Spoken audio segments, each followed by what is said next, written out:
እሺ ሙስሊም ሆኜ ሳድግ ኢየሱስ ጌታ አይደለም እያልኩ ያደኩት ከዛ አሁን እኔ አድጌ እኔ ነኝ አሁን እኔ ሙስሊም አይደለሁም ክርስቲያን አይደለሁም እሺ እንትን አይደለሁም እኔ ነኝ አሁን እኔ ስሆን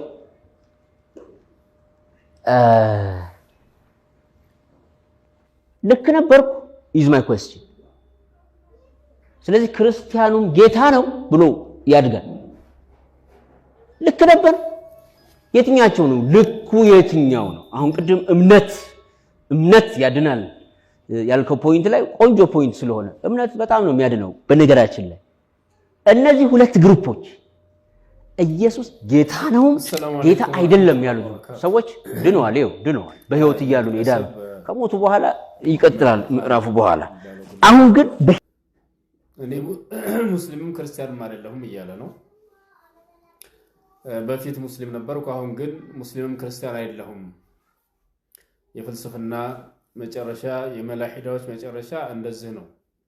በእስልምና ይጠራጠራሉ አላሁ ጀለ ወዐላ ደግሞ ومن يبتغي غير الاسلام دينا فلن يقبل منه وهو في الاخره من الخاسرين ከእስልምና ውጭ ያለን ሃይማኖት የሚፈልግ አካል ካለ አላሁ ጀለ ወዐላ ይቀበልም ይህም ሰው ደግሞ ከከሳሪዎች ነው ይላል እሱ ሁለቱም ድኗል እያለ ነው ግን አላህ ደግሞ ከእስልምና ውጭ ያለን እምነት የተከተለ ሰው ከከሳሪዎች ነው اليوم أكملت لكم دينكم وأتممت عليكم نعمتي ورضيت لكم الإسلام دينا الله جل وعلا بزارو كسقا يمولاه اللاتشو ديناتشو يمولاه اللاتشو كهيمانوت إسلام ودر كلاتشو هلو نمنت لما الراكس هنا كل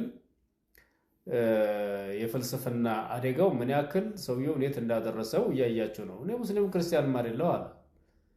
እንግዲህ አቋሙ ክርስቲያንም ካልሆነ ክርስቲያንም ካልሆነ ይሰው መላሂዳ ነው እምነት የለሽ ነው ስለዚህ ተውበት አድርጎ በእስልምና እርግጠኝነት ሳይጠራጠር እስካላመነ ድረስ ሰውየው አደጋ ላይ ነው የሚገርመው የሚከተለው የሚያዳምጠው ብዙ ሰው አለ በፊት በአፍሪካ ቲቪ ምናምን እያቀረቡት እንዲህ እየተወራጨ የሚያቀርበው ነገር አለ ምንም ዝግባ የማይባል ነገር ማለት ነው እስልምና ከእንደዚህ ያለ ትርኪ ሚርኬ የራቀ ነው እስልምና ምሁሮች ሆነው የተሻለ በሳይንሱም በሁሉም የተማሩ ሰዎች ሆነው ደግሞ እስልምና በደንብ የተረዱ ሰዎች አሉ እንዳንተ ጥርጣሬ እንደዚህ የማይገባቸው ማለት ነው